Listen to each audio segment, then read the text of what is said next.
think Taiwan is the perfect mix between Southeast Asia countries and Japan and Korea. But at the same time, it's a bit messy, which is good. I think that goes in the right direction. And I like that part too, That's why I like Taiwan more than I like living anywhere else. And I also think that not too many students wanting to come to Taipei, but there's still many stuff that needs to be addressed to make it something attractive for foreigners that are not here yet, to convince them to come over here.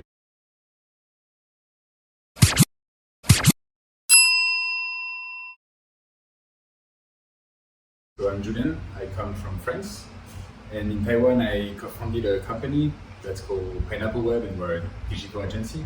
And recently we launched another brand that's called Citron 9, and that's an e-commerce solution for the Taiwanese market. Would you buttress a little bit more? What do you do exactly? What we do is we have 4 services. So what we do is we have the first service is the web design. So we design websites basically. We have the web programming, so we do the coding of it. We have the SEO, the search engine optimization. So we make the website we build visible on the web. And finally, we also have a digital advertising service on Facebook network and Google networking, paid advertising. How long have you been in Taiwan? 11 years. 11? A long time. I'm not proud of my Chinese level compared to how long I'm here. But I've always been studying or working, and I never came to Taiwan to learn Chinese. So I've been learning Chinese, but I never had time to really dedicate a real reasonable amount of time to learn. Why did you choose to come to Taiwan? So I came first because I was an exchange student. I was at my university in France, my last year of master's degree, and we had that option to go abroad for the last year. So I applied to go to Istanbul, Moscow, or Taipei. I was taken in Taipei, so I just came here. But my life could have been very different depending on this. So is there any particular reason why Taipei was chosen? I think that was the best interview I did, and I also think that not too many students wanted to come to Taipei, and there was a lot of seats to fill in Taipei. I think NTU there was 9 or 10 seats just for my university, which was a lot compared to Moscow or Istanbul. And Istanbul or Moscow were much more popular, I'd say. I mean, at least students would know about those cities. They would have an idea of what to expect there, like Taipei. So it was 13 years ago. No one, people would just think it's Thailand, or people had no idea about what was going on here in Taipei. So it wasn't a popular place to go. Not knowing much about Taiwan, you came here. Is there anything that surprises you? Well, at the beginning, what surprised me is the nightlife. Not I'm not talking about clubs or things like this, but I'm just talking about going out at 12 and having many restaurants open, the 7-Eleven, all the convenience store, the supermarket, people in the street. It's very lively at night. When I first came here, I was living in Ximending, and so that's a very dynamic, lively area in Taipei. So that's what surprised me the most, I'd say. But then many people believe Western culture, nightlife is very vibrant. Did you have this in France? In very specific locations, at very specific moments, yes. For example, if you go to south of France, Côte d'Azur, where there's the Mediterranean Sea, and there, if you go in summer, for example, there is a lot of tourists, and so there is a real nightlife there. But if you go in winter, for example, that'd be very, very different. So I say it's less vibrant, and in France we get a lot of flows, and people working at night. It's very, very expensive in France, so most business won't open at night, because just it's not profitable to open at night. What do you have in France that you missed not having here in Taiwan? It's the long summer days in France, because we change the time, between winter and summer. So in the middle of summer in France, the sun goes down at 10 p.m. 10 p.m? Yes. And in Taiwan, at best, it's 7 p.m. 7 p.m. Yeah, like now. So the sun rises at what time? Early, I think it's 5:30 or 6. You got a very long daytime. Yeah, that's nice. Because you come back from work at 6 or 7, and you still get 3 hours of daytime to do your stuff. And that's great. I like that. And the other thing I can think of is in France we got this culture of whenever you live in the countryside, you don't need to be rich, but not really rich, but you could own a house with a garden, a real house with a garden. And in Taiwan that's nearly impossible. What part of Taiwanese culture do you find most fascinating? It's the mix of traditions and modernity. That mix is quite amazing to me. I think I like all the festivals, the beliefs, and all those things. That's something I really appreciate about Taiwan. And at the same time, it's a developed country, so you get access to everything you might need, education, health, and all those kind of things. So that's something I really appreciate about Taiwan. I think Taiwan is the perfect mix between Southeast Asia countries and Japan and Korea. It's really in between. Like there is a discipline here in Taiwan. Like people are educated and there is a safety and there is some kind of organization, around the everyday life. But at the same time, it's a bit messy. Like you see the driving, you see the electrical cables in the street, and I like that part too.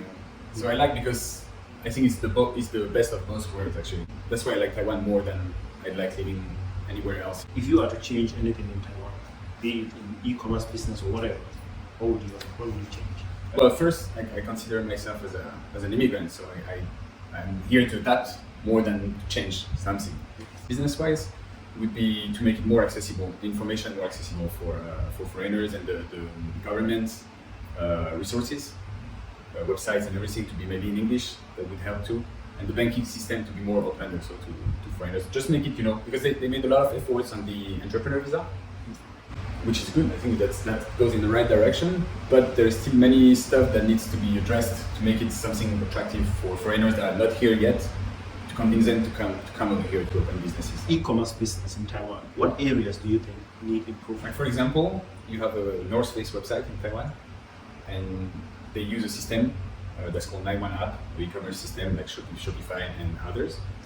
And you got another brand who's selling some wellness equipment, for example, like for women mostly, and those kind of things.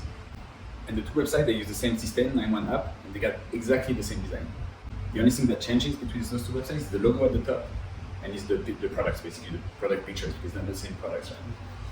And right now, I think many e-commerce shops in Taiwan use the same systems, and they all look the same, regardless of the industry they are in or what they're selling. They all look exactly the same. And I think that's a problem. Those are the limitations of the previous systems, actually.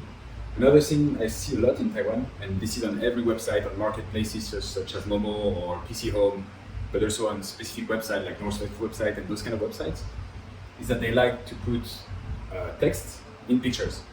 So you got a picture, with all the design they want, because it's a picture, so they do it on Photoshop, they upload it like this, they put the text in the picture, And that's the only way they can do it. They want to have their own design, because they do the design on Photoshop and just upload the picture, so it's fine. But search engines, they don't read pictures well, and they don't have the crawling budgets to read pictures actually. So everything that you write in your picture won't be taken in consideration by search engines, which is really a shame, because that's SEO is the content is king, for SEO. So you need to have that text as a text on your website. But what's a big difference than maybe in France, I think, is that the hierarchy is different. If you don't talk to the right person, that person will need to go up several levels, maybe to just have a simple, small decision. And I think maybe the Taiwanese employees sometimes don't have enough freedom, to take some small decisions. And I think that maybe in France or in maybe Western culture, employers give more freedom to their employees to just manage small things at least, and sometimes even bigger actually. How do you see the future of e-commerce business in Taiwan? Well, I hope it's right first. The e-commerce business in Taiwan is not as big as in other countries in terms of proportions. People still go a lot into shops to buy in Taiwan, and the predictions for the coming years are very high. Actually, it should boom. It didn't boom yet, but it will boom in the coming years. So I think it's going to be exponential. So this Citro line, what is it about? So it's an e-commerce system. Like you got, I don't know if you know Shopline, Shopify, WooCommerce, for example, all those systems. So it's another system that do similar things, but that do some other things a little bit better, we think, because it's personalized, and we just accompany the customer. Like, for example, Shopify, if you want to open a shop, you will just create your shop by yourself. You're on your own, and you're not a web designer, or you're not a web, you don't have the skill, the real skill, to make a good-looking website. So what we do is that we do it for the clients. The client just give us the content, just text and pictures on a drive, for example, and then we just build the web pages for the clients, do the design. We also do custom programming if there is some special features the client might need, and those are all things that will be very difficult to achieve with a previous system such as Shopify, Shopline, all those systems in the market. So do you have it both in English and Chinese? Or we can do the shop in any language the customer wants. All his links will be in the description below. You can go check them out. Right. Thank you very much for giving us your time. Thanks. And hope you continue to prosper here in Taiwan. Yeah, I hope so. Thank you. Thank you.